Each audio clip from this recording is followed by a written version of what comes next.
Hello and welcome to Politics War Room with James Carville, and I'm Al Hunt. Thank you for joining us. This week we have an expert on the white power terrorist movement, Professor Kathleen Belew. She's coming back. She was with us 2 months ago. She's fabulous. And the senior national security columnist for the Cipher Brief and legendary Washington Post reporter Walter Pincus on investigations. Now, remember, we take your questions each episode, so write into politicswarroom@gmail.com or send a tweet to @Politicon for next week's show. We'll get to as many as we can. Don't forget to tell us where you're from. We just love this segment. This episode is sponsored by our friends Magic Spoon. Please check out the links to our sponsors in the show notes. And we thank you for supporting Magic Spoon and our other sponsors. It really helps to make this podcast happen. Please tell your friends about us. Remind them to subscribe on Apple Podcasts, Spotify, Stitcher, or wherever you get your podcast. James, within minutes after we stopped taping last week's podcast, it was one of the worst moments in American history. The final days of this America's worst president hit depraved and dangerous depths as a mob terrorist group, spurred on by him, stormed the Capitol, created violence, 5 people dead. You know, the reaction is good. The House impeached Trump. I want to give a special tribute to Congresswoman Liz Cheney, a conservative with whom we rarely agree on policy, James, but who condemned Trump's incitement of mob violence in the Capitol as one of the worst of any president. Her vote, I wrote, and her statement was reminiscent of Senator Margaret Chase Smith's famous Declaration of Conscience against Joe McCarthy. You know, I got to tell you, it doesn't. I don't think it matters a whole lot whether the Senate convicts him or not. They apparently are not going to have a trial until after January 20th. If then his despicable place in history is sealed, he's never going to run again. So the next stage is going to be the criminal investigation, which I think will be launched by the new Attorney General. He'll probably tap a special counsel to investigate and probably bring charges against Trump for trying to subvert an election. And I think that's more important than what the Manhattan DA is doing. And finally, I think Biden needs to appoint a bipartisan commission with subpoena power to probe and report on all of the other ugly non-criminal issues here. Tell me your take. Well, first of all, I read your column on the commission, and of course you recommended there be a Republican because it is verboten in Washington to have a Democratic commission head or independent counsel. Having said that, Governor Ridge is a terrific guy. I'll give you an alternative name, John Gleason, who's 8 years younger than Ridge, who was in the U.S. Attorney's Office that brought the mafia down. He was a federal judge since 1994. I don't know if he's a Democrat, but he was appointed by a Democrat. But at any rate, of course, but what we need is vigorous enforcement of the federal criminal code. We needed this before this event happened. He was a career criminal. Should anybody be, it's a fitting in to the worst president ever. We had one of the worst days we had in American life. And the criminal law needs to be pursued to its fullest extent. That is my position now. That was my position after this catastrophic event of 6 January 2021. And it was my position before that. Criminality cannot, of that level, can be deferred. It can't be off to the Manhattan DA or anything else. But I think if there's going to be a commission, I just would like to see, and I think your recommendation to Governor Ridge is certainly within the realm of reasonable things. But it's just one of these things that just drives me crazy about Washington. But we've had this discussion 1,000 times before, so it's not going to do any good to pursue it any further. But your column was right. But I don't think, I think of course they have to investigate everything, and I think they're going to. I mean, I think they're going to be arresting people for a long time to come, as they well should. But this event does not change my thinking on the necessity of vigorous federal investigations into his raging quality. Well, yeah, and you're right. But it will be a incredibly important and tough, I believe, criminal investigation. There are other issues here that need to be examined, just as there were in 9/11 and other times. I mean, the role that social media plays in this, what some of the other politicians who aren't criminally culpable engage in here, some of the back stories in this, the role of the press even. And I think a commission can serve a very useful function, not as any kind of substitute, obviously, for the criminal investigation, which takes precedence, but just for public understanding. I really identify with your point about we always name Republicans to head these things. Janet Reno never appointed a Democratic special counsel. I just think in this case, if someone wasn't as good as Ridge, I think he's like Tom Keene on the 9/11 Commission. If someone wasn't as good as Ridge, then I would not want to recommend it. But I think Judge Gleason would be terrific too. James, let me make one more point on Trump. The case against Trump here is not just what he said, those incendiary remarks on January the 6th, when he, by the way, told the crowd, I'll be marching up Pennsylvania Avenue with him. And then he sent them off while he slinked off to the safety of the White House. That's what cowards do. But for 2 months, he was lying to the public about that the election was stolen on one month before January 6th. He said, come to Washington. It's going to be wild. That was what he was doing to incite these mobs. It's not a one-off. It's a pervasive pattern over a course of a couple months, and it's criminal. Of course it is. And of course, all of the cell phones and everybody there, every record has to be subpoenaed. It has to be gone over. People need to be subpoenaed. They need to be called before a grand jury. Some need to be immunized. And there has to be a vigorous investigation to get to the bottom of this. And I think that, one of the people we already know, we don't have subpoena power yet. We're using that one of the people had 11 Molotov cocktails in his pickup truck or his car. I don't know if it's a pickup truck or not. Shouldn't assume that. It had like Ted Cruz staffers' phone numbers and Sean Hannity. Yeah. We need to know what was the role of Trump, people around Trump. What was the role of some of these House Republicans? What was the role of staffers? All of these things have to be answered, and they have to be, and that's what we're going to talk to Walter Pincus about, is how do we get to these answers as quickly and expeditiously as possible, while, of course, respecting people's constitutional rights. And I think that we can do that. I think the amount of information that they have right now compared to what they had 2 days ago is stunning, and what they're going to know two weeks from now is going to be stunning. But there's no better instrument for justice than subpoena power, than putting people under oath. And they're going to do that. Your point about the enablers, Congresswoman Mikey Sherrill, a terrific sophomore member of the House of Representatives, Navy veteran, has now said that she saw 3 of her colleagues, presumably Republicans, escorting around people who looked like they were part of that mob the next day, showing them where various places were. If that's true, if they find any member or any staff person who coordinated in any way with those people, if it's a member, the person ought to be expelled. And if it's a staffer and a member, they ought to be indicted. The Congressperson should be indicted too. Pardon me? So the congressperson should be indicted also. That's what I was saying. Well, I agree. That's what I said. I think a staffer or congressperson, anybody who enabled that directly. This is not just speech, bad speech. This, if this is true, and Mikey Sherrill is very reliable, somebody was doing something, and they knew exactly where some offices were. The only way that because once they're indicted, I wish they would stay so the public would see them. And the only way I think you should expel them if 100% of Republican caucus wants that person expelled. But just let them sit there. Now, if they come from a district that's, got a cook PVI of, +5, then you expel them because you can pick up the seat.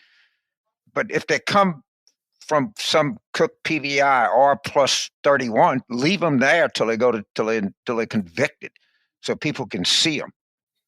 Yeah, well, they'll be indicted, and after which point they're more likely to be in an orange jumpsuit than in a. Well, remember, they all. I don't know who they are, but I do have. I know Mikey Sherrill, and I have great confidence that Mikey Sherrill really did see something. She really is reliable. She wouldn't say it. unless she did. And we ought to find out what they were doing, who they are, and what the consequences were. Hopefully, the FBI is speaking with her as we speak. I suspect they might be. Yeah, I would too. I can't imagine that they're not. I only what I care about above all. As you know, I cared profoundly about this before this.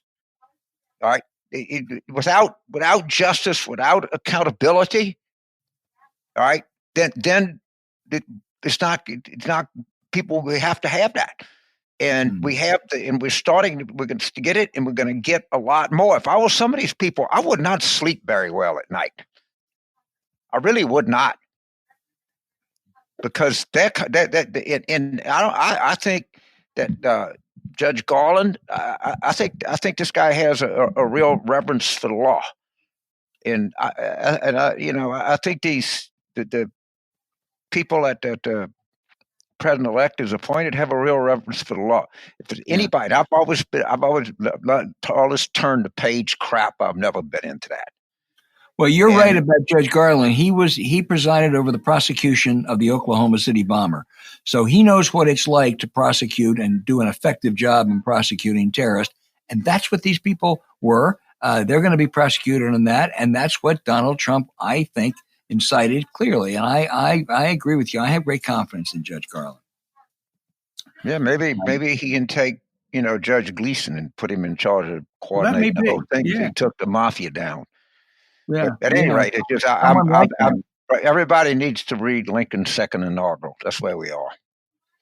Well, let me. This is not a change of subject because this is on the subject in some ways. I watched most of that debate on Wednesday, and I got it. There were some people on both sides who were terrible. There were a couple of Republicans who were, pretty eloquent, but most of that Republican garbage was really embarrassing to watch. And one of them was, the worst of all, as usual, was Jim Jordan. He's a mini Trump.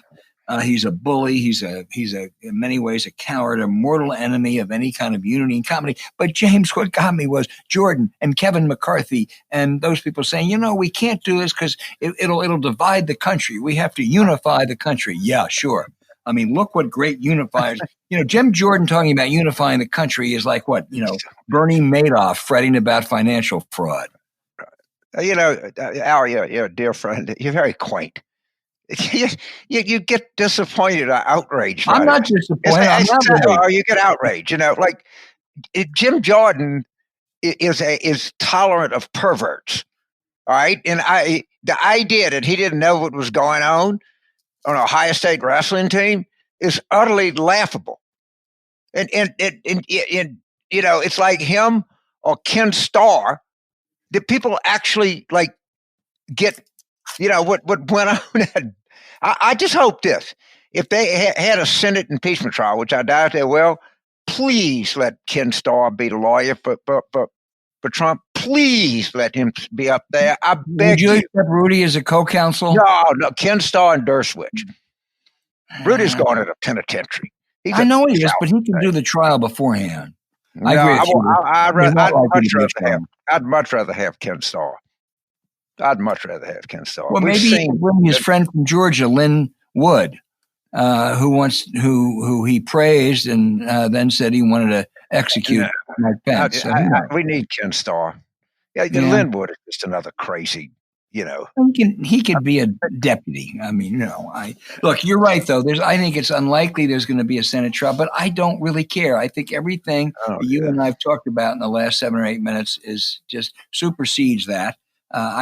Someone said, well, you got to have a Senate trial. I heard it today, for his place in history to make sure his place in history is set. My brother, the longtime Republican in Lancaster, Pennsylvania, called me the other day and said, something, the one good thing, this is a good moment for Pennsylvania.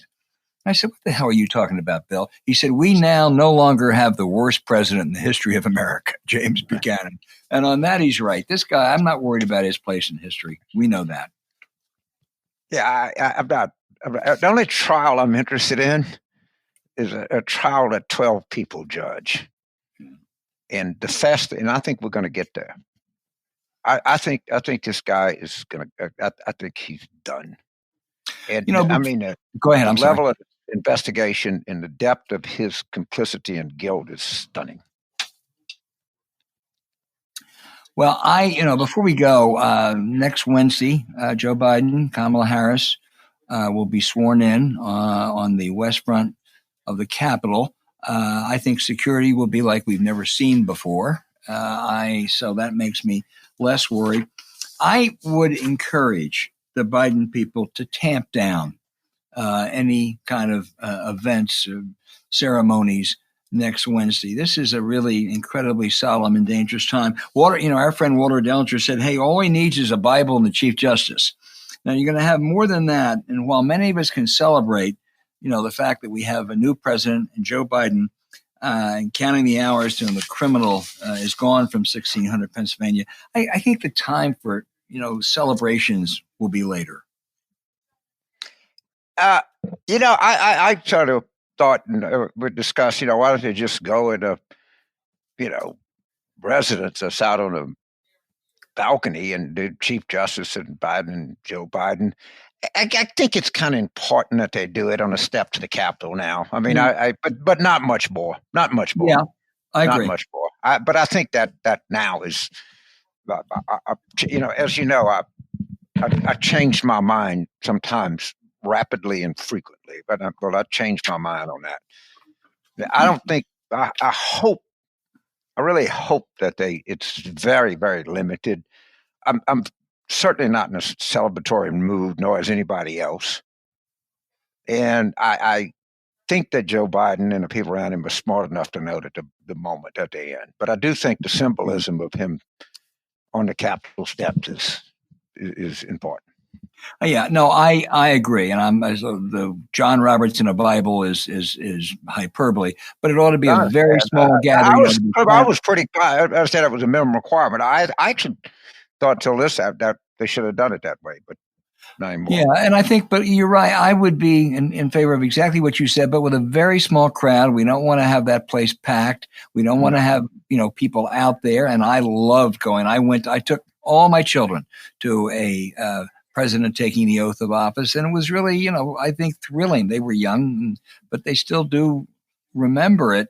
But they're going to put on some television extravaganza that night with entertainers. Fine, I'm not going to watch it. But it's Joe Biden and the Bible, Kamala Harris and the Bible, and wherever the criminal might be. So that'll make this time next week. I'm going to feel real happy.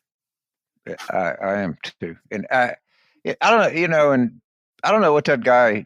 He's got a miserable rest of his life, and that makes me happy. He's got a really, really miserable rest of his life. Yeah. When every time his phone rings, it's a disaster, and that makes me joyously happy. Amen. Hey, James, this episode is brought to you by Magic Spoon. That's the great family cereal, and I can attest to that. 3 generations of my family, with my 3-year-old grandchild, maybe the leader, love Magic Spoon. It's delicious, 0 sugar, 11 grams of protein, only 3 net carbs in each serving. Cocoa, fruity, frosted, or blueberry, which is Kai's favorite flavor, which means you can stay healthy and still enjoy your breakfast. Yeah, the Magic Spoon does. I'll tell you, I'm wrong about a lot of things in my life, but I've always had this absolute rule, and for my life, I've been right about it. Is the worse it tastes, the better it is for you. Right? I mean, the worse it is, the better it tastes, the worse it is for you. We know what you mean. That's the absolute nutrition rule. If it tastes good, butter, salt, it's not worth the shit for you. All right? And if it tastes bad, it's good for you. And that rule has carried me through 76 plus years. And Magic Spoon has said, okay, I was wrong. Here's something that actually tastes good and is good for you. It doesn't make any sense. I don't know how they did it. It had to be some engineers in a lab. I have no idea. But they actually pulled off something that I heretofore I've had no experience with it. It actually tastes good and is good for you. Well, and it is gluten-free, grain-free, soy-free, low-carb. It's so great. It's got all of the good stuff and none of the bad stuff. So go to magicspoon.com/war room, grab a variety pack and try it today. And be sure to use our promo code War Room at checkout to get free shipping. And Magic Spoon is so confident in this product that it's backed with a 100% happiness guarantee. This is the real thing. If you don't like it for any reason, they'll refund your money. No questions asked. That's magicspoon.com/war room and use the code War Room for free shipping.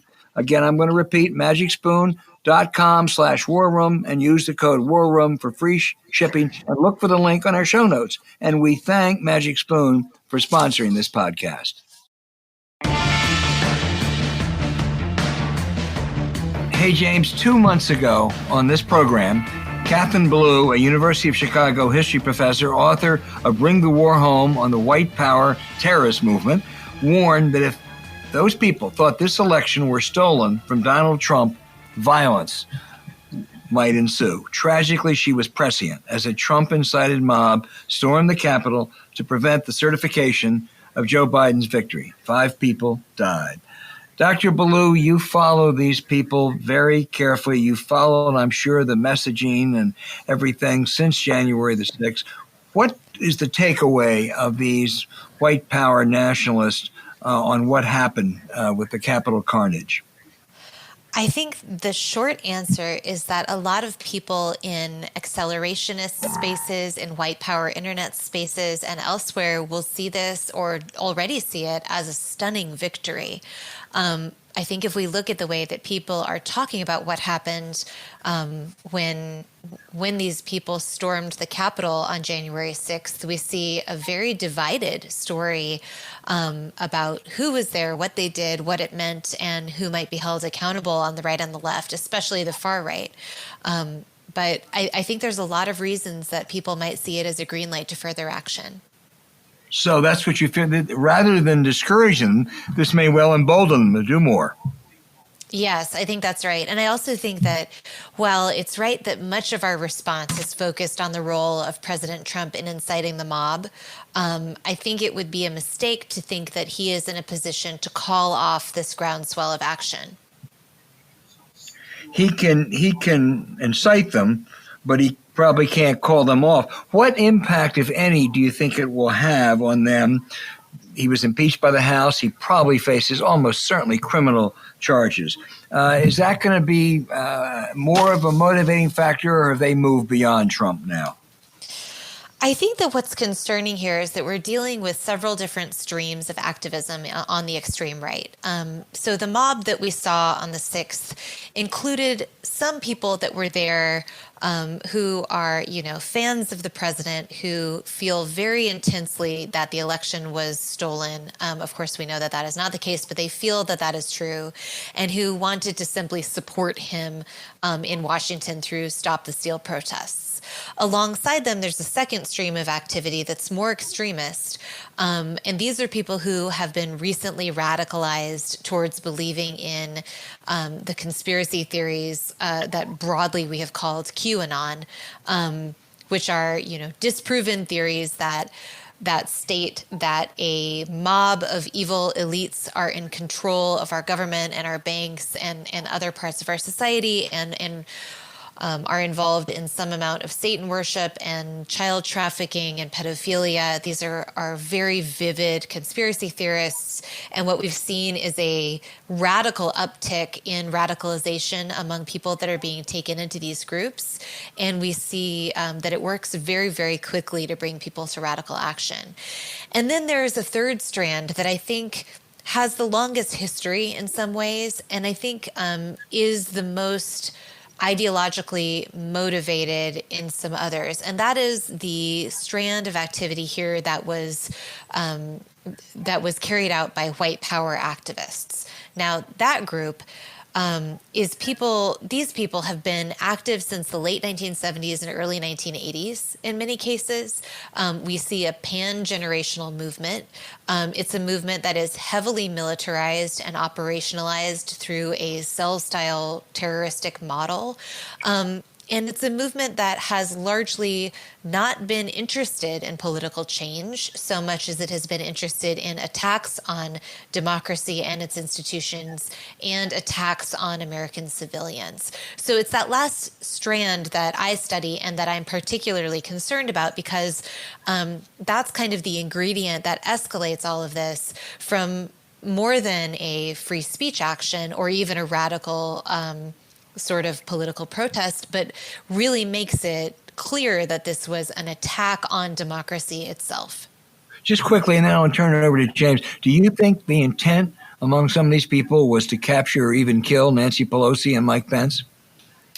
You know, it's hard to know who they were intending to detain, but I think that the very most generous interpretation we can take from the photographs of activists who were apprehended with heavy-duty restraints, and these were, you can go and look at these photographs of people with the plastic handcuffs.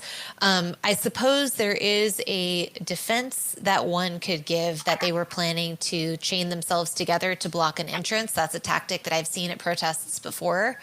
But I don't think it's likely. I think that the end game there was very likely to detain and perhaps do violence to one or more of our legislators. And certainly some of these activists spoke ahead of time about who their sort of chosen enemies might be.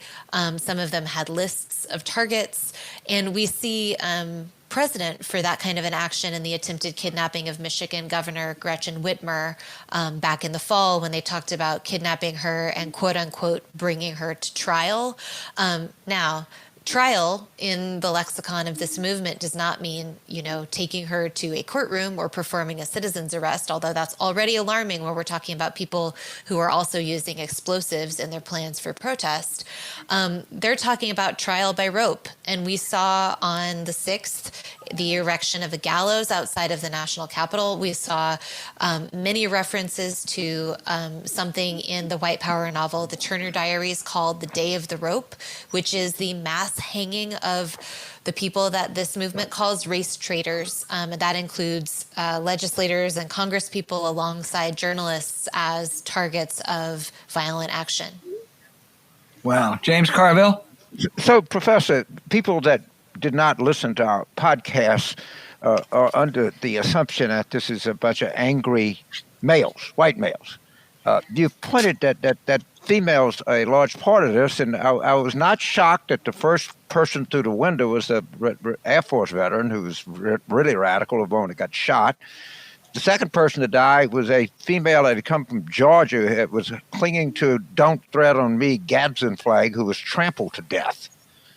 And when we talk about the crazy nuts and the far right in Congress, I think that Marjorie Taylor Greene and Lauren Bobbitt, that they stand out pretty good. They can hold their own and probably exceed the best of them. So what is because we don't want to just blame males for this. What is tell us about what's attractive to this to females, and what caused your research? What can you tell us going forward about this? Yeah, I mean, one thing to think about is that in every way but race, this has been an incredibly diverse social movement. So not only does it bring together men, women, and children, it brings together people in every corner of the country. It bridges divides between rural, urban, and suburban communities. But it's also brought together people in the white power movement who have enormously different kinds of beliefs. They're all white supremacists, so that is the common factor here. But they also, we're talking about an ideology that is flexible and opportunistic enough to bring together, for instance, urban skinheads who are wearing a ton of eyeliner and drinking and doing drugs and going topless with very conservative rural survivalist compounds. And their leaders talked about this all through the 80s and 90s about forging a kind of flexible movement that would be able to unite white people across these big kinds of differences, including gender, including age, including who has and has not served, in order to carry out their larger purpose, which was a attack on the nation in order to create a white homeland or possibly even a white country or a white planet. This is a profoundly violent and genocidal mission, and it depended in large part on the social activism of women to hold together the movement and create the opportunity to do further violence. Now, when we look at the case of Ashley Babbitt, who is the veteran, multi-tour veteran who was killed during the assault on the Capitol, and the woman who was trampled to death while holding that "Don't Tread on Me" flag.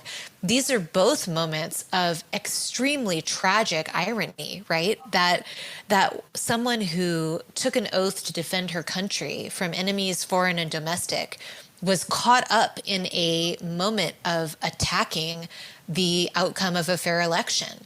That somebody who believed that she was being trampled on would then become caught in the crush of this crowd. Like, we should not set aside the real human tragedy in those deaths because they convey a state of emergency that is felt across the right, and not just in the most extremist circles.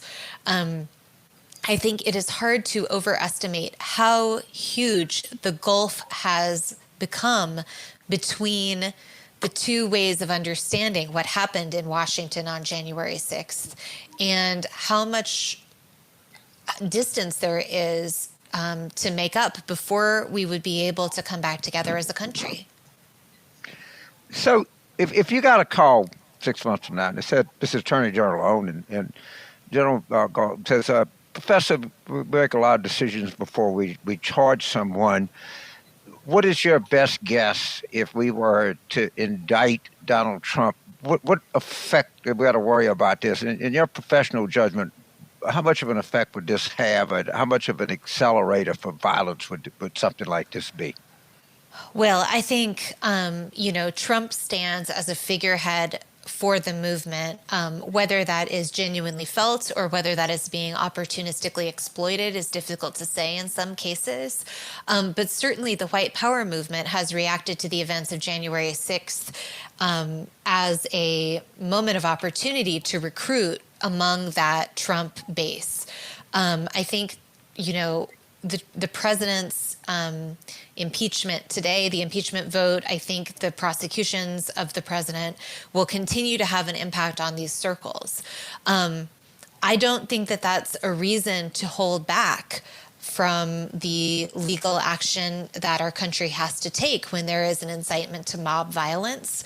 But I do think that that means we have to really confront this threat to our democracy and to our people, because it's not just Trump. It's not just about Trump. This is a longer and deeper problem with a history that we can understand and with an ideological claim that we need to take on seriously.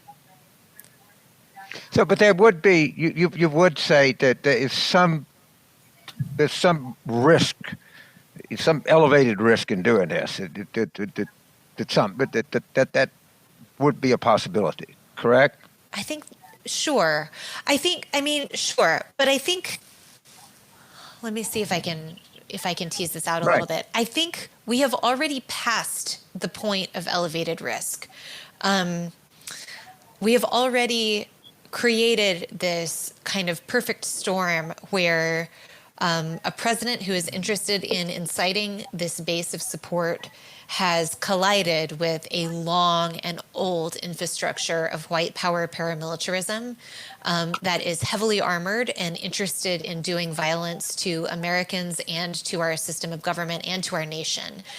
We're talking about the operationalizing of a movement that is dedicated to the overthrow of the United States, colliding with a political figure who is at very least volatile and who stands to benefit from fanning these flames. I think we're at a real precipice moment here that that requires all of our best attention and all of our best work. And one of the things that I've been thinking about a lot this week is that many of us grew up with a progress narrative of American history. I grew up with this narrative of American history. And by that, I just mean that the story that I learned was that there was a whole lot of badness in the past, right? Like there was racism, there was sexism, there was child labor, there was a whole bunch of problems in our past alongside great achievements and great promise in the American experiment. And then the narrative goes, we had the civil rights movement, we had a coming to terms, we had a realignment, and white supremacy was supposed to be finished.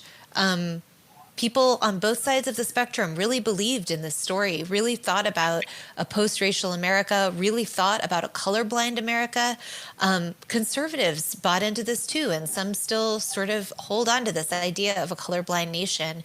But I think that the Trump years really call into question the idea of how we ever thought that white supremacy would go peacefully into the night. I mean, what we see here is that white supremacy is so deeply rooted in our systems of government, in our history, in our social formations, that this will not be a nonviolent end. And if we want to live in a nation of post-racial, in a land of racial equality, it's something we're all going to have to work for. And I think that we're really in a moment when we have to think about, if it's something we want, what are the actions we must take as a nation to move beyond that problem? Professor, let me ask you about that in just a minute. Just one more, though, and that is, you talked about some of these groups engaged in pedophilia. There were, people running around shirtless, but there also is, and what I guess I'd call an unholy alliance between elements of some of these white supremacists and elements of the religious right. Well, let me just clear up something really quickly about what I'm saying regarding pedophilia. I'm referring to the totally disproven QAnon claim that elites are engaged in pedophilia. Okay. All right. I'm not making a claim that anybody is engaged in pedophilia here. Okay. Well, I stand correct, but it seems inconsistent that the religious right would be attracted to these groups, but there is an alliance of sorts between elements of the religious right, isn't there? Well, I think that that's very contested. I think that there are people of faith that have taken a very hard look at all of this over the last week, if not longer, and people of faith who are really interested in reevaluating some of those relationships. I think what we see from the last stretch of the 20th century is that the rising politicization of churches in general and of evangelical churches in particular has sometimes corresponded with or created opportunities for radicalization towards more extreme politics. And by that, I mean not just what we think of as a typical set of conservative issues, but conservative issues that can be warped into this white power idea set. So by that, I mean, to a white power activist, there are a set of issues like opposing immigration, opposing abortion, opposing LGBT rights, opposing feminism that align with kind of the larger conservative worldview. But to white power activists, that's not about the same set of core beliefs. To a white power activist, all of those issues at the end of the day are about the defense of the white birth rate and trying to make sure that they oppose immigration so there are fewer people of color, so that they oppose feminism to keep women at home so they can continue to have white children, to oppose abortion because they're worried that it will undercut the birth of white children. All of it for them comes down to this deep sense of emergency and an idea of looming racial apocalypse. In other words, for them, it's about something that most of us understand as a soft demographic transformation when a community will no longer be majority white, or when a town will not, or when the country will not anymore be majority white. They see that as tantamount to racial annihilation. Now, I don't think that that's something that is a belief that most conservatives hold, or even that most, it's not something that's held across the religious right. I think it's a very extreme manifestation of some kind of conservative mindset. It's certainly one that is pervasive in some ways, but I think it is really contested by a lot of people. And I think that there is ground here to reclaim what is meant by being a believer in these times. And in fact, some of the people I've been working most closely with over the last year in combating this threat are people who are inside of the evangelical church who are really deeply worried about what they're seeing. Well, James, you want to ask a final question to this fabulous? I'll just make a observation, because these people blend in. When I was at Tulane, and I can't do it now with the pandemic, I would make them do a cultural assignment where they had to go live in a culture for a weekend that they weren't be. A lot of my students were, like out-of-state students, a lot from the Northeast. And two of the kids went to a militia weekend out in the Chapelized Swamp. And they were all, and they had everything in it. So, I said, debrief us. And he said, what, they would like cook together, and their kids were playing flag football or stickball, softball or something like that. And they were actually, they all thought of themselves as kind of nice people. And, sometimes they blend right into society. I mean, they just don't stick out like wearing the guy that had the Q T-shirt on, or the Viking guy. But man, you never know where these people are, and they look normal to you. Yeah, that's just there's two really important things that I want to pull out of that story. That's such a good place to think about all of this, because first of all, the Q shaman, the man with the Odinist tattoos wearing the horns, was, of course, heavily photographed at the January 6th rally because he is such an unusual looking person. But that's not how most of these activists chose to present themselves. And at public-facing rallies like this one, or we might think about the Unite the Right rally in Charlottesville in 2017, there's coordination around how people are going to present themselves. And they didn't come out to the Capitol wearing their most, horrific shirts and carrying their most racist symbols in large part, although a few people did here and there.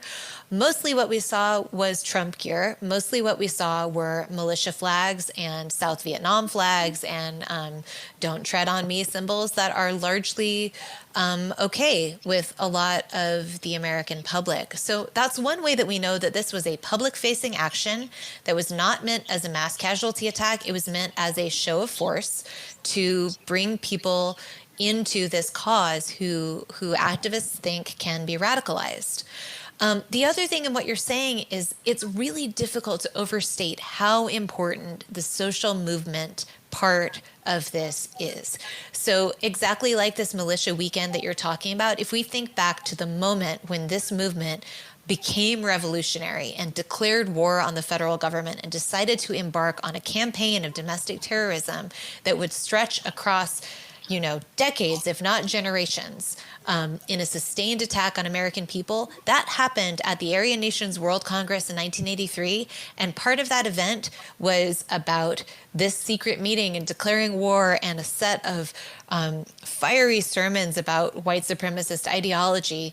And part of that meeting was about a big spaghetti dinner and a volleyball tournament and a meeting point for young white people who wanted to fall in love with others in the movement. That social network has knit together this scattering of people over time in ways that are very durable and very important to these activists, and that really create the bridge by which people can be radicalized and the networks that support escalating acts of violence. Boy, I'll tell you, you have been a fabulous guest. As I say, you were tragically prescient back in November. Nobody understands this movement and the dangers it continues to pose in America than Kathleen Belew, the distinguished scholar at the University of Chicago. Thank you, and be safe. Oh, thank you for having me, and thank you for continuing to spend time on this story. All right, you wouldn't have been offended if we'd have paid Kat Belew, would you? She might have I been. don't think so, but maybe don't say mean and evil through and through, or my parents won't like it. Oh, okay. Okay. All All right, right. Professor Blue, always a pleasure. Thank you so much. Thank you very much for having me. Yeah, it sure is. Bye.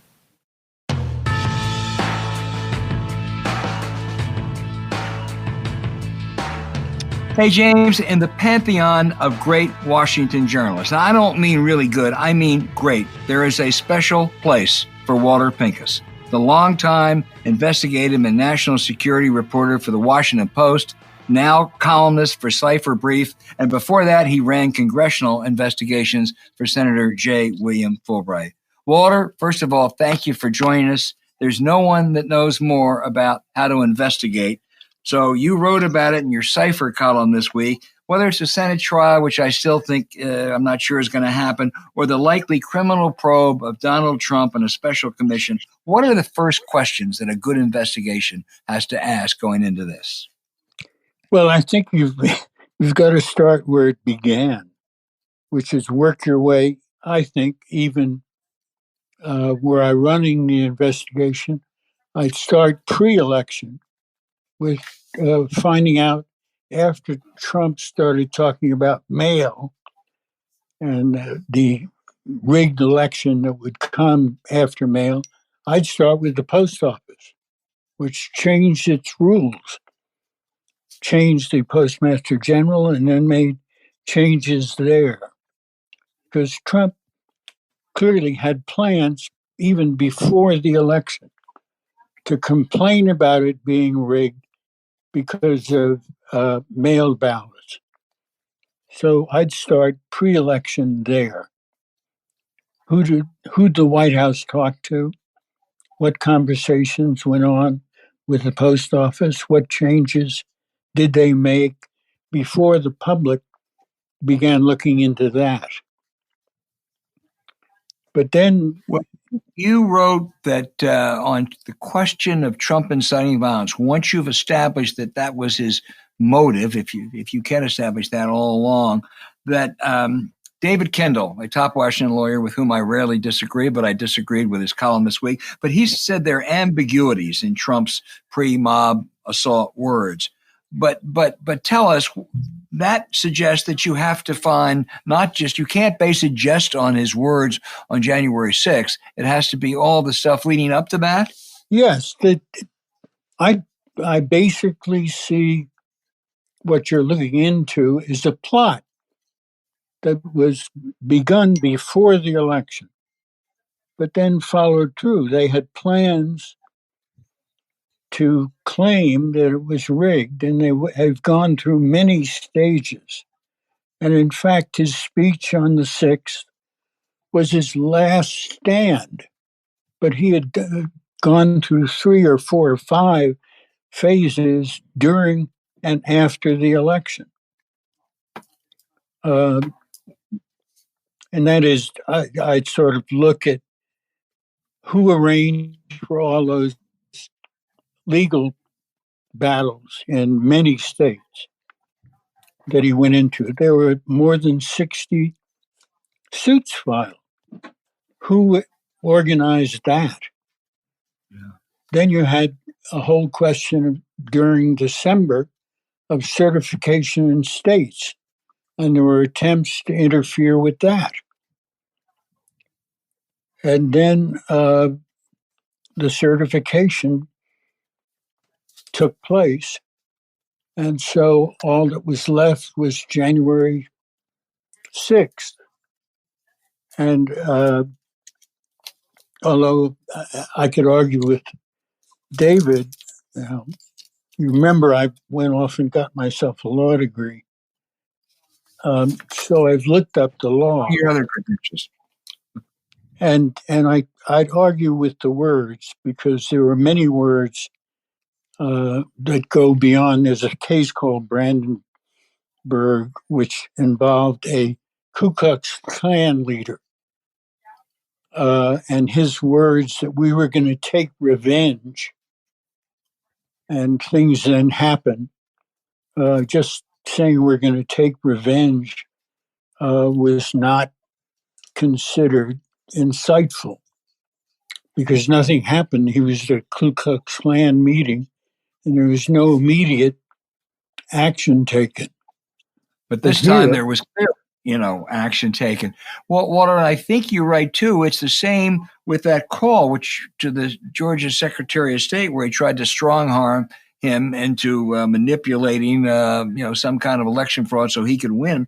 And I think you wrote and believe that, yeah, that's good. Take that, but then see what other calls he made. With the subpoena power, you can do that. No, I think that's what you have to do. In other words, there are several phases of this, and each phase, you're right about, I left the Georgia one out on the list, but I'm sure he called other people. Yeah. So you've got to, this is a real investigation would easily take a month or two. James Carville? So one of the many reasons that I worship Walter Pincus, and I don't say I hold him in contempt, but I'm not overly impressed with the national press. And this is a true story. In the lead up to the Iraq War, when the New York Times was writing jackass Judy Miller stories, and the Post was doing this and that, and right before the war, two stories that I always call Walter A-17, were Walter Pincus saying people are not really that sure whether they're really weapons of mass destruction. I remember it just like it was yesterday. And the establishment and Colin Powell and every cocktail party person was out there, and Walter had these stories. I'll give at least the editor at the time credit that they hit him. They put him out, but they hit him. The Post, the editor at the Post. Yes, that happened. And everybody that listens to this podcast needs to know that happened. And the complicity of people in what maybe one of the great foreign policy disasters ever. This guy had sources in the Defense Intelligence Agency and was saying, this thing is not, I don't remember the story, Walter, but you always remember what you had in it. But the gist of the story is not so fast here, people. Slow down. There might not even be any. Of course, it turned out that you were right in the collective wisdom of everyone else was in tatters. So I just want our viewers to know, our viewers, our listeners to know exactly who we're talking to. So let's go back, because the thing about the bill is intriguing. I am a mediocre lawyer, as a mediocre law student, but it looks like the case for inciting is much stronger against Rudy Giuliani than it is Trump. And because he talked about combat, and Trump, at least somebody stuck in the word, he had the word peaceful in there. And they got so many other things that they can give Trump on. I think they ought to indict him as fast as they can and then squeeze the hell out of him for information on Trump on all of this. Because I think the case against Giuliani for inciting is really strong.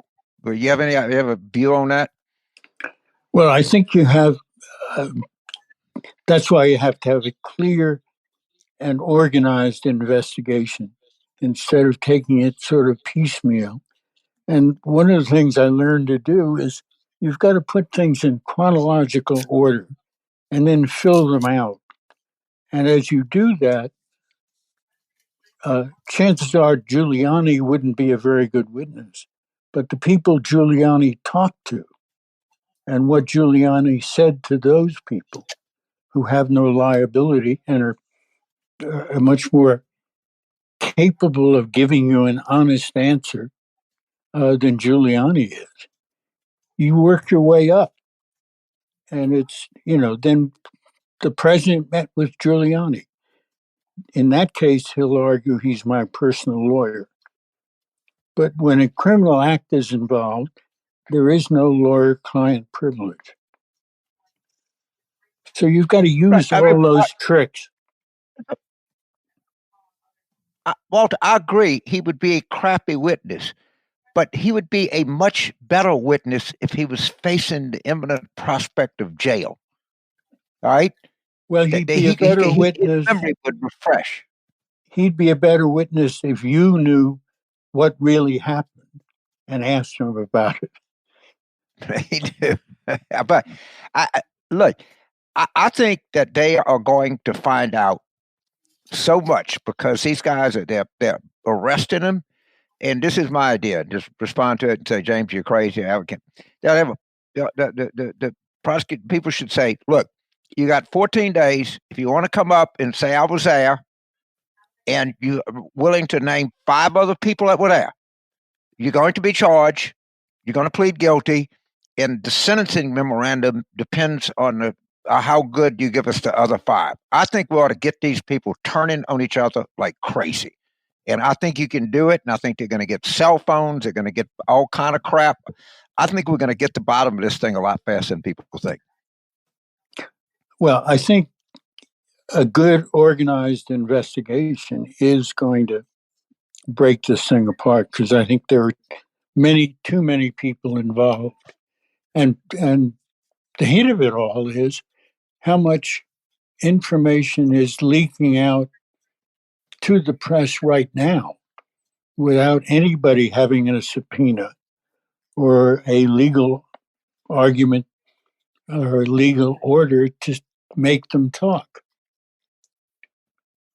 The New York Times piece about what went on between Pence and Trump at the last minute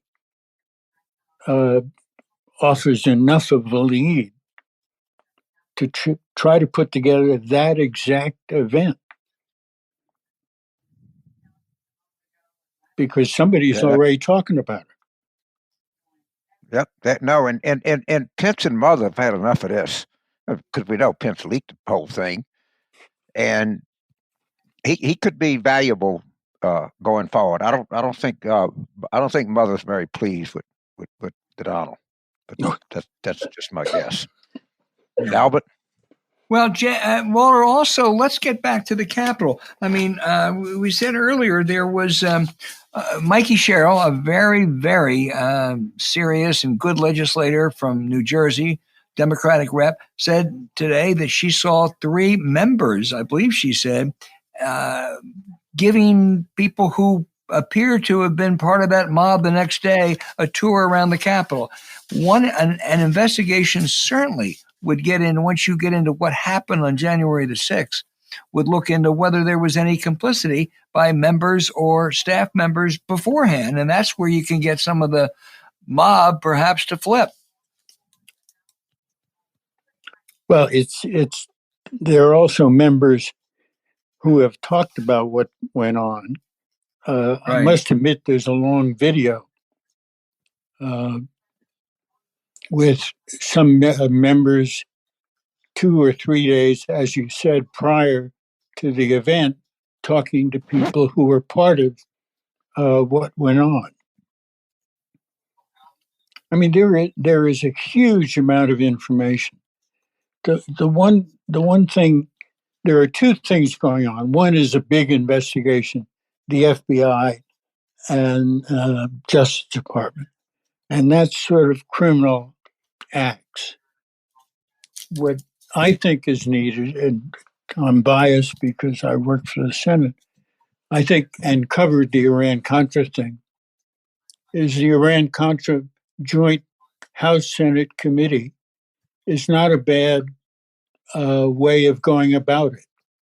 If you remember, it was a joint committee, but it was a joint committee in which, when you finally put the investigative work, which took a month or 2, together, the public hearings, which you have to have, had both Democrats and Republicans. And in this case, you're going to need Republicans taking part. You can't make it just an administration thing because they'll be accused of being Democrats, a Democratic administration, and a democratically controlled Congress. But what they did was the hearings were divided up in a way in which the Democratic counsel had a half hour to lay out his facts. The Republican counsel had a half hour to lay out his, And the members who won't know all the facts and are worried about politics got their 5 minutes in which they can complain or make whatever speech they wanted. But the Yeah, public but Ward, you're right. I think that worked. This is a different Republican Party. The ranking Republican member likely would be a Jim Jordan, and it would turn into a you-know-what show. Which is why I think a independent commission outside Congress with really credible people. I had suggested Tom Ridge could chair it. I think, unlike 1986, may be a better way to go. To be honest, I think having any pro-Trumper having his 5 minutes after an hour of facts have been laid out is not going to have the same effect that you're worried about. Well, I hope right one way or another. Let me ask you this, because you wear so many hats of expertise. As a great investigative reporter, as a great national security and foreign policy reporter, as a longtime expert on what it's like to marry good. So let me ask you to put on the national security hat. I'm quite Bill Burns, old, CIA. remember. Bill Burns, CIA, good or bad appointment? Good. Tell us why. He's good because he is a consumer. He's been a consumer. He's also been on the inside of foreign policy and has a sense of when things like that people worry about, covert action, have worked and not worked. The interesting part is what he's going to do and what's going to happen to the one bad role that the agency has gotten into, and that is paramilitary operations. I go back, I hate to say it, to Dick Helms and the 60s and 70s. And Helms once told me that he thought having the CIA get into paramilitary operations, as in at that point Vietnam, was a terrible mistake, and that they are a clandestine organization, and military operations are public and belong with the military. Do you think Burns will end that? Yeah, I think that would. It was in a funny way already under discussion, partly, now ironically, because the current acting Secretary of Defense was part of Special Forces. And what giving it to CIA paramilitary did was to have military Army men resign, because they'd much rather do it for the CIA than do it for the military. Yeah. And he was trying to return it back. That would be welcome. James Carville.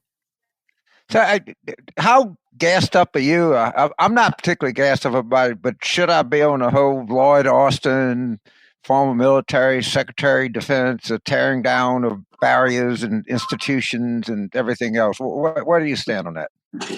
Depends on the person. I think okay. The thing I've it always watched depends on the person. last... Thank you. Let me write that in my dope sheet. Does it bother you that he's a retired general officer in the Army? No, it doesn't. Okay. There's a civilian deputy and civilian secretaries, but I think you have to recognize that like it or not, the military has become the most respected arm of government. And what's going on in the Hill and what's going on in the White House isn't going to change it. It's going to make it stronger.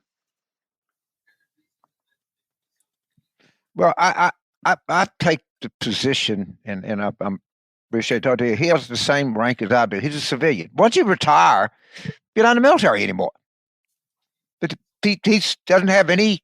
There's no until he becomes defense secretary, he didn't have any sway over any. He can't issue any orders or commands, anything like that. And so it tends to not. You got to mumble like George C. Marshall under your breath. But that don't bother me that much. Really doesn't. But I'm happy to see that you're in accordance. Well, one of the sort of strangest part of doing what I've done all these years is you can figure out which military people like fighting and which don't. And the best example is recently Mattis, who was a brake on what was going on, went in and people were worried he was going to invade Iran, and he was holding people back. Yeah, well, I kind of like the kind that don't like. I mean, I guess sometimes you got to fight, but I'm not. Again, I want to just go back and remind people of this superb reporting that you did on the lead up to the Iraq fiasco, because I think it was, it would have had people paid attention to you. It would have been stunning, but it sits there. You can look it up. And as I recall, Walter, it was on page A17, because here and after that, I always refer to you as A17 Pincus. It was. It actually wasn't going to be in the paper at all until Woodward came along.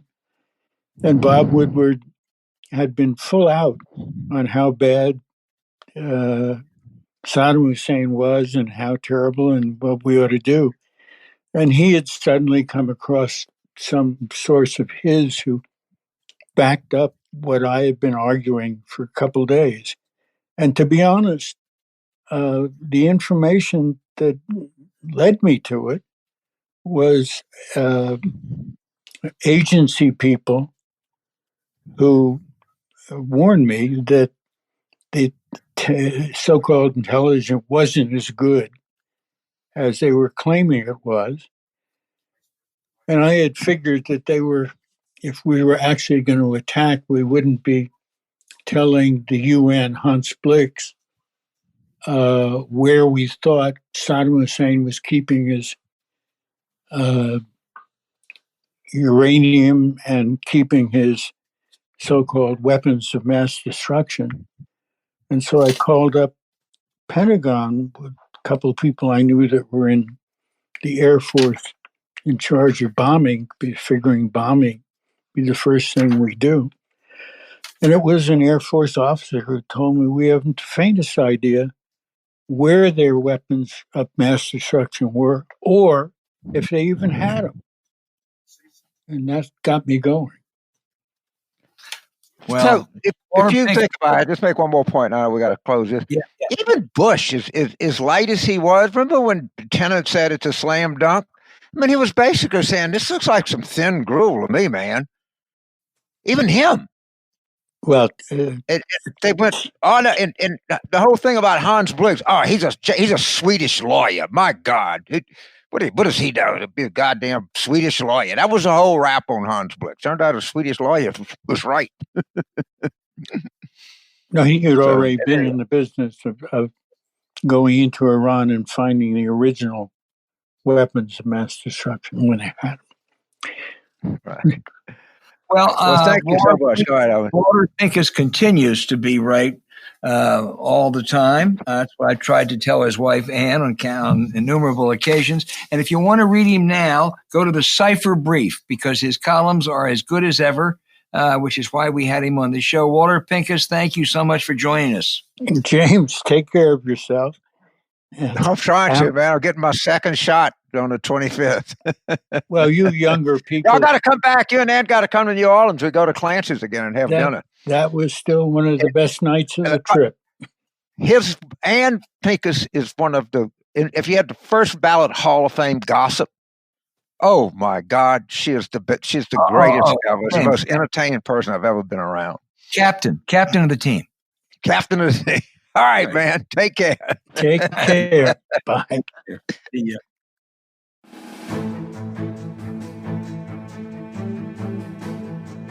James, we go now to one of our very favorite segments, and that is listener questions. And they're getting more and they're getting better. They're from all over the country and all over the world. And they are really smart because some of them I got to think about, a little bit. I just saw them this morning. But let me start off with Ren from Woodlands, Texas. This is good for you. Would you please comment on the evolution of the Federalist Society from a philosophical club for pointy-head conservative lawyers to the political wing of the Trump and right-wing army? So I think you probably know a little bit. I mean, I know something about this. It could be the birth of the Federalist Club is one of the most influential moments in modern American history. I mean, say what you want. They have become stunningly powerful. Yeah. And really what they are really about is just letting rich people make as much money as you possibly can. And, screw in middle class and poor people. They'd give you a lot of that, bloviating shit about,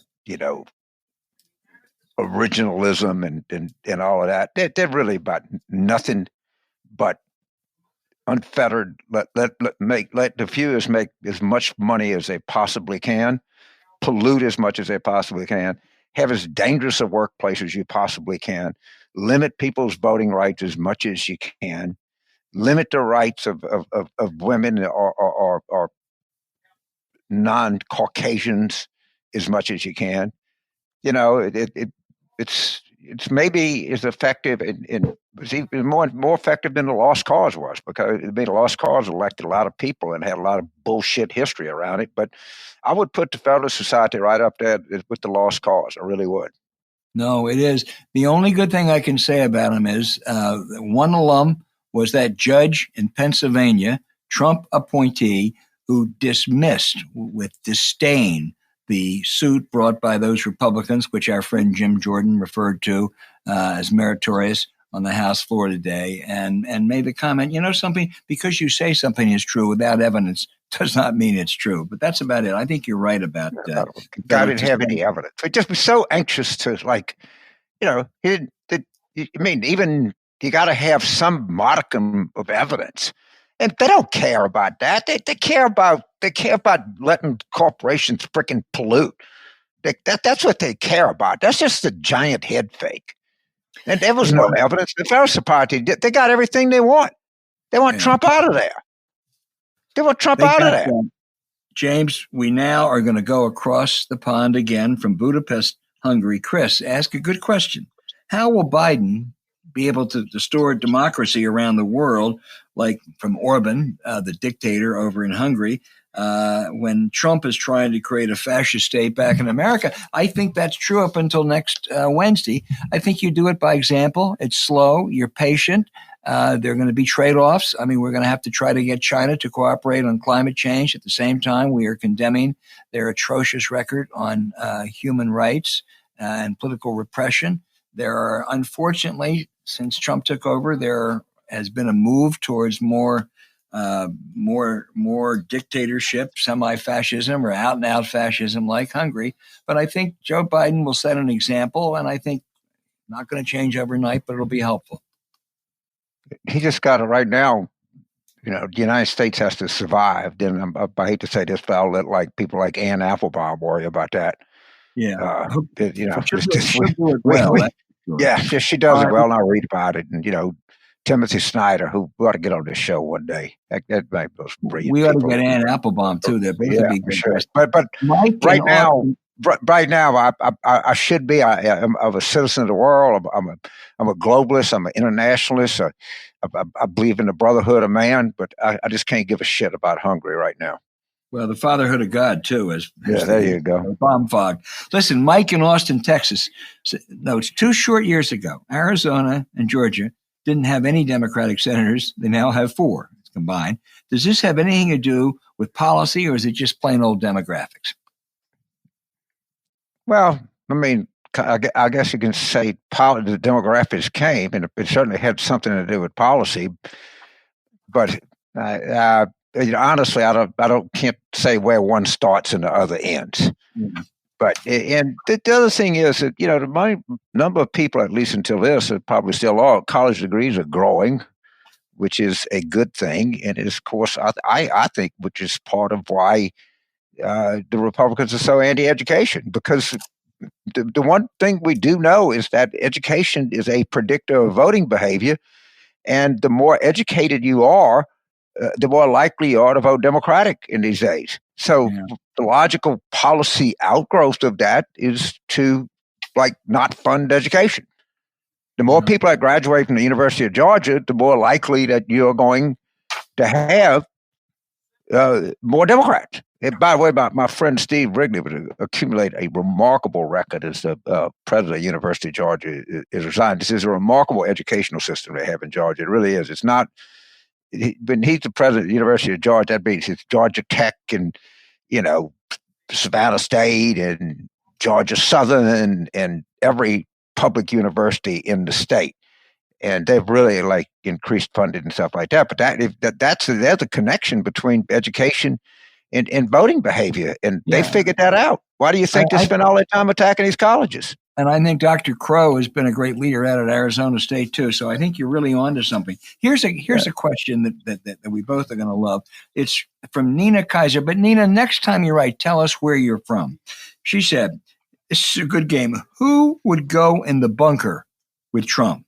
A la who went in with Hitler? It wouldn't be Melania. It's not going to be Barron. He blew it with Pence. Who would it be? It won't be Ivanka. I can assure you that. It wouldn't be Ivanka. I can assure you that. Eric and Donald Jr., otherwise known as Uday and Hussein, maybe. He doesn't have a dog. Stephen Miller, I don't know. That Trump bunker may be a pretty lonely place." Yeah, I agree. I have our questions. A friend Sandra from Seattle, who's getting soon to graduate from college. I'll give you the first crack at this. And it is, here it is. I'm currently a senior in high school. I'm thinking about my future, college, and career. How can I enter politics in a couple of years in such a toxic and divisive era? So who would you tell? Because a lot of young people are thinking the same thing. Well, James, if you give me first crack at it, it was a very simple. Yes, I do. Because you're needed. You're needed. People like you have to be in there. If not, you forfeit it to the Jim Jordans of the world. Please, whatever you do, a volunteer, a campaign aide, run for city council, whatever it is, please participate. I agree. As you know, I have no trepidation about disagreeing with you from time to time. I agree with you totally. Right. You were right one time, too, when you disagreed with me. I can't remember when it was, but there was that one time. Here's Steve in Jacksonville, Florida. James, do you think Josh Hawley's going to suffer any consequence for his support of the attempted coup?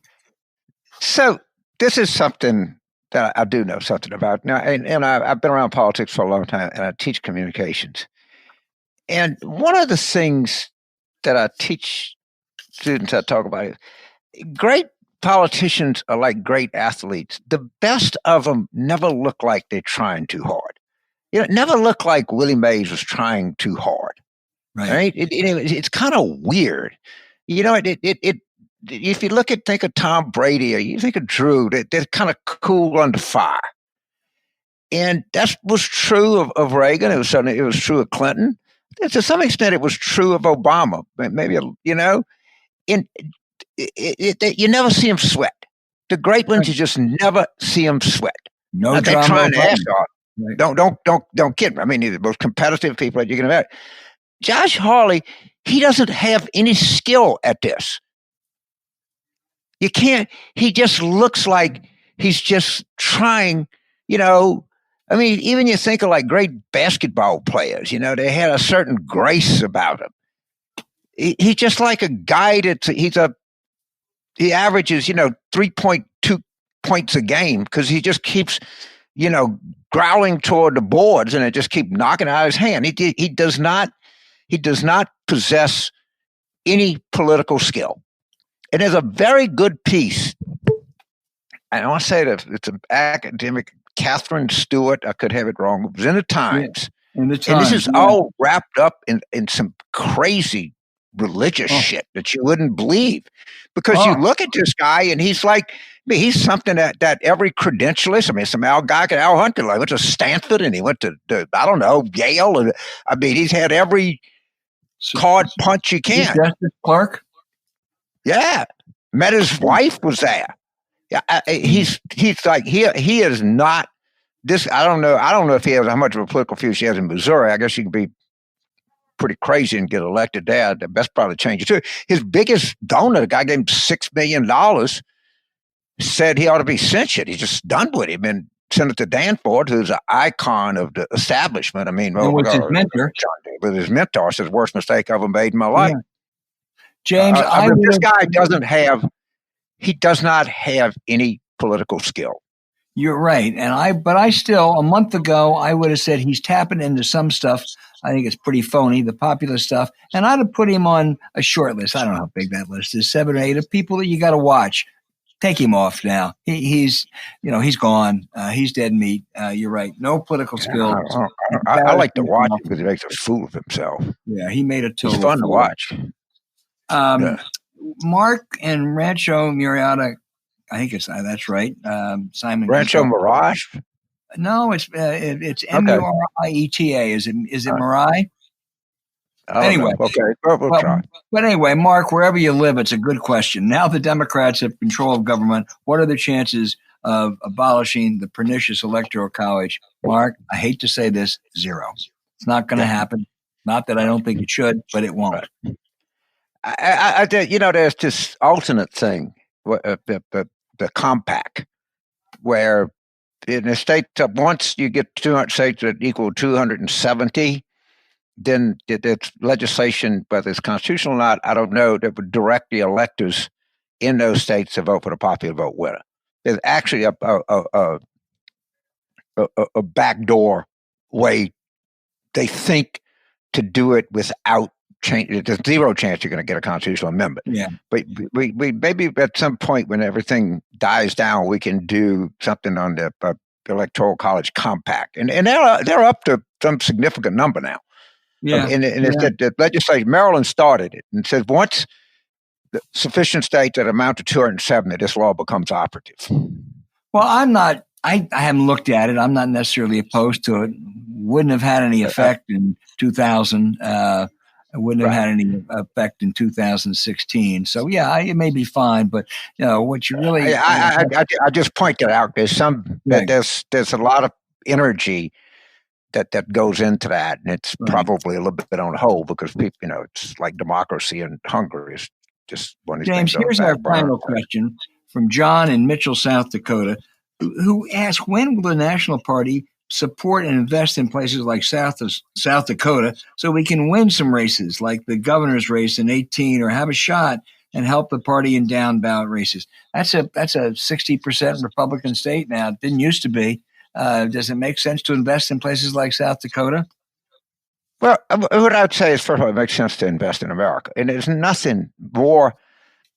So, as you know, the counties that Biden carried represent 70% of U.S. GDP. Right.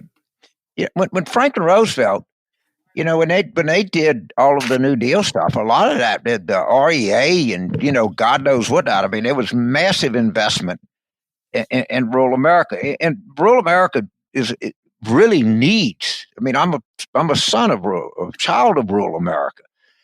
And if you go out and you live in it or you see it, it's just everything. So the answer is yes. And, it's just the right thing to do as Americans. And, if we can crank up some prosperity out there, which you could, I mean, you got to put broadband in there. You can do all kinds of stuff. I mean, there's 1,000 ideas, and there's some good schools out there. South Dakota State, University of South Dakota, I bet you they got some really, real good ideas of what you can do to improve the plight of rural America. You certainly have a very large Native American population there. If you look at the poorest counties in the United States, a lot more than you think in South Dakota. And these communities, they need investment, and these are Americans out there. And yes, he's absolutely right Uh, Most all of the growth in productivity in this country is coming from urban America. And I'm not necessarily against that, but it's a neglected part. And I think to a large extent that they feel neglected. And I think if we I don't know if it get us any votes. I think it would, but you got to do it. We got to stop this shit. No, I think you're right on. The place has changed, but it wasn't that long ago that they had some really, really illustrious representatives like Tom Daschle. Surely it has changed, but it hadn't changed that much. Maybe you get more education, as you said. You do more of those investments. You can at least be competitive. But anyway, listen, those letters are great. Keep them coming. Please tell us where you're from. If we had the time, we'd go through 15 more. But next week we'll get to as many as we can. Hey James, let's go to our Robert Novak Memorial segment on the outrage of the week. There's so many these days. We've talked about a lot of them. We'll talk about them more. But shortly after we taped our show last week, I saw that vicious mob storming the Capitol and desecrating my favorite place in Washington. I worked there as a reporter for a decade. The sadness and shock for all of us watching was indescribable. But my outrage is directed at those senators and House members, more than 130, who, after this carnage took place, did two things. They condemned the criminal violence. They were shocked, but not the perpetrators. Didn't mention Donald Trump. Then they voted for the lie that Trump spewed to incite that mob. He was charging there was a fraudulent election, and that's the way they voted after the carnage. We don't have time to go through all the names, but let me signal out two rotten hypocrites. Florida Senator Rick Scott and House Minority Leader, fortunately Minority Leader Kevin McCarthy. Yep. So Albert, I watch a lot of right-wing media and I listen to speeches, and it's all the same thing.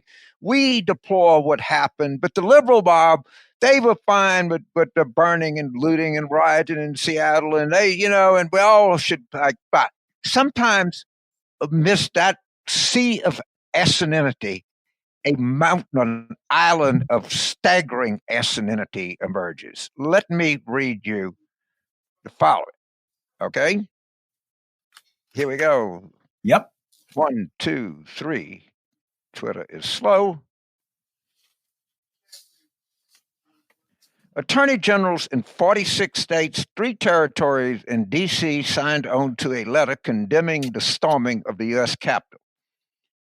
AG Jeff Landry of Louisiana was not among them. He previously chaired the National Attorney General Association with Senate. Read the letter. He and the Attorney General of Texas, Indiana, and Montana would not sign a letter condemning the insurrection at the United States Capitol. I will tell you, in a really, when you've seen some of the most staggeringly disappointing behavior that you can imagine, my hat's off to you, Jeff Landry. You managed to stick out as one giant raving asshole. Well, yes, it's beyond a freaking outrage. It is. It's embarrassing.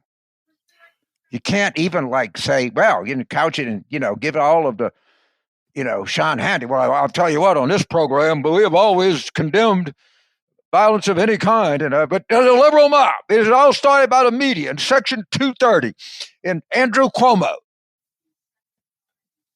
Wait, James, you're forgetting George Soros. He's responsible for everything. Of course. Yeah. Right. But these guys couldn't even bring themselves. It's just breath. Like I say, it never disappoints. There's always people that come out he's going to run for governor. It's sickening. Hey, thanks for listening to Politics War Room with James Carville, and I'm Al Hunt. Remember to email your questions to politicswarroom@gmail.com or tweet them for next week's show @Politicon and tell us where you're from. Thanks for subscribing on Apple Podcasts, Spotify, Stitcher, or wherever you listen. Please rate the show with a 5-star review. We'll be back next week with another show as we continue our war room planning for 2021, our first show with President Biden and Vice President Kamala Harris. Don't you feel better already?